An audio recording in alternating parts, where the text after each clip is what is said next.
କହିଗଲା ତ ଆଜି ଆମେ ଓଡ଼ିଆ ସାହିତ୍ୟର ଥିବା ସବୁ ପ୍ରଥମ ବିଷୟରେ ଜାଣିବା।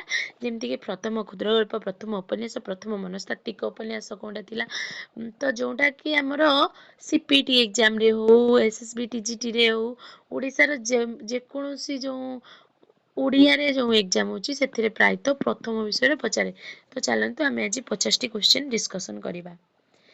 ପ୍ରଥମ ଲୋକ ସାହିତ୍ୟ ସଂଗ୍ରାହକ ଶ୍ରୀ କପିଳେଶ୍ୱର ବିଦ୍ୟାଭୂଷଣ, ପ୍ରଥମ ବିଦେଶୀ ଲୋକ ସାହିତ୍ୟ ସଂଗ୍ରାହକ ଜନ୍ ବିମ୍ସ ଥିଲେ। ପ୍ରଥମ ଲୋକଗୀତ ସଂଗ୍ରାହକ ଥିଲେ ଚକ୍ରଧର ମହାପାତ୍ର। ପ୍ରଥମ ଲୋକ ସାହିତ୍ୟର ଗବେଷକ ଥିଲେ କୁଞ୍ଜ ବିହାରୀ ଦାସ। ପ୍ରଥମ ଲୋକ କାହାଣୀ ସଂଗ୍ରାହକ ଥିଲେ ଗୋପାଳ ଚନ୍ଦ୍ର ପ୍ରହରାଜ। ପ୍ରଥମ ଓଡ଼ିଆ ଅଭିଧାନ ଗୀତାଭିଧାନ ଉପେନ୍ଦ୍ର ଭଞ୍ଜ। ଏଇଟା ଇମ୍ପୋର୍ଟାଣ୍ଟ, ଏଇଟା ଆଗଥର SSB TGTରେ କ୍ୱେଶ୍ଚିନ୍ ପକେଇଥିଲା। ପ୍ରଥମ ଅସମ୍ପୂର୍ଣ୍ଣ ଉପନ୍ୟାସ ସୌଦାମିନୀ ରାମଶଙ୍କର ରାୟଙ୍କର। ପ୍ରଥମ ପୂର୍ଣ୍ଣାଙ୍ଗ ଉପନ୍ୟାସ ପଦ୍ମମାଳୀ 1888ରେ ଉମେଶ ଚନ୍ଦ୍ର ସରକାରଙ୍କର। ପ୍ରଥମ ବୈଜ୍ଞାନିକ ଉପନ୍ୟାସ ପୃଥିବୀ ବାହାରେ ମଣିଷ ଗୋକୁଳାନନ୍ଦ ମହାପାତ୍ରଙ୍କର। ପ୍ରଥମ ଆଦିବାସୀ ଜୀବନ ଭିତ୍ତିକ ଉପନ୍ୟାସ ଭୀମା ଭୋୟା ଗୋପାଳ ବଲ୍ଲଭ ଦାସଙ୍କର। ପ୍ରଥମ ମନସ୍ତାତ୍ତ୍ୱିକ ଉପନ୍ୟାସ ମନେ ମନେ ବୈଷ୍ଣବ ଚରଣ ଦାସଙ୍କର। ପ୍ରଥମ ରାଜନୈତିକ ଉପନ୍ୟାସ ପ୍ରତିଭା ହରେକୃଷ୍ଣ ମହତାବଙ୍କର। ପ୍ରଥମ ଗୋଇନ୍ଦା ଉପନ୍ୟାସ ନରବଳି ଚନ୍ଦ୍ରମଣି ଦାସଙ୍କର।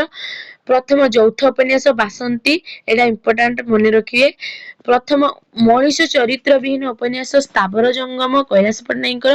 ପ୍ରଥମ ପୌରାଣିକ ଉପନ୍ୟାସ ସତ୍ୟବତୀ କାହ୍ନୁଚରଣ ମହାନ୍ତିଙ୍କର। ପ୍ରଥମ ନାୟିକା ବିହୀନ ଉପନ୍ୟାସ ଚିତ୍ରଗିରିବ ସଚିଦାନନ୍ଦ ରାଉତରାୟଙ୍କର। ପ୍ରଥମ ନାଟକ ବାବାଜୀ ଜଗମୋହନଲାଲଙ୍କର। ପ୍ରଥମ ରାଜନୈତିକ ନାଟକ ପରକଲମ ଗୋପାଳ ଛୋଟରାୟଙ୍କର। ପ୍ରଥମ ଫ୍ରେଞ୍ଚ ଧର୍ମୀ ନାଟକ ସବୁ ବାହକମାନେ ବିଜୟ ମିଶ୍ରଙ୍କର। ପ୍ରଥମ ଏକାଙ୍କିକା ଜୀବିତ ଦର୍ପଣ କାଳୀଚରଣ ପଟ୍ଟନାୟକଙ୍କର। ପ୍ରଥମ ଏକାଙ୍କିକା ସଂକଳନ ପଞ୍ଚରଙ୍ଗ କାଳୀଚରଣ ପଟ୍ଟନାୟକଙ୍କର। ପ୍ରଥମ କ୍ଷୁଦ୍ରଗଳ୍ପ ରେବତୀ ଫକୀରମୋହନ ସେନାପତିଙ୍କର।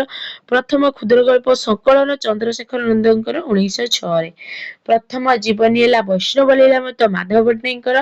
ପ୍ରଥମ ଆତ୍ମଜୀବନୀ ହେଲା ଆତ୍ମଚରିତ ଫକୀରମୋହନ ସେନାପତିଙ୍କର। ପ୍ରଥମ ପ୍ରବନ୍ଧ ହେଲା ବିବେକୀ ରାଧାନାଥ ରାୟଙ୍କର। ପ୍ରଥମ ପ୍ରବନ୍ଧ ସଂକଳନ ହେଲା ପ୍ରବନ୍ଧ ମାଳା ମଧୁସୂଦନ ରାଓଙ୍କର। ପ୍ରଥମ କାଳ୍ପନିକ କାବ୍ୟ ହେଲା କଳ୍ପଲତା ଅର୍ଜୁନ ଦାସଙ୍କର। ପ୍ରଥମ ପୌରାଣିକ କାବ୍ୟ ହେଲା ରାମବିବା ଅର୍ଜୁନ ଦାସଙ୍କର। ପ୍ରଥମ ଛନ୍ଦବଦ୍ଧ କାବ୍ୟ ହେଲା ରାମବିବା ଅର୍ଜୁନ ଦାସଙ୍କର। ପ୍ରଥମ ଐତିହାସିକ କାବ୍ୟ ହେଲା କାଞ୍ଚି କାବେରୀ ପୁରୁଷୋତ୍ତମ ଦାସଙ୍କର।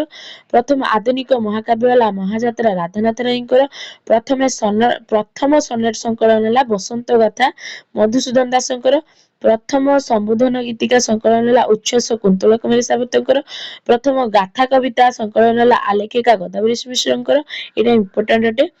ପ୍ରଥମ ପ୍ରକୃତି କାବ୍ୟ ହେଲା ଚିଲିକା ରାଧାନାଥ ରାୟଙ୍କର। ପ୍ରଥମ କୋଇଲି ଗୀତ ହେଲା କେଶବ କୋଇଲି ମାର୍କଣ୍ଡ ଦାସଙ୍କର। ପ୍ରଥମ ଚଉତିଶା ହେଲା କଳସ ତ୍ୱଚିତା ବର୍ଷା ଦାସଙ୍କର।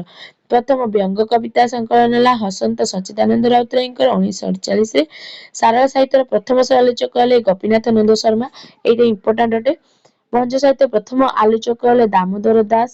ଓଡ଼ିଆ ସାହିତ୍ୟର ପ୍ରଥମ ତୁଳନାତ୍ମକ ମହାଭାରତ ସମୀକ୍ଷା ସମାଲୋଚନା ଗ୍ରନ୍ଥ କିଏଟା?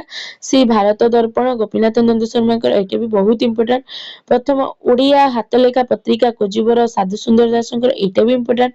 ପ୍ରଥମ ମୁଦ୍ରଣ ଓଡ଼ିଆ ପତ୍ରିକା ଜ୍ଞାନରୁଣ 1849।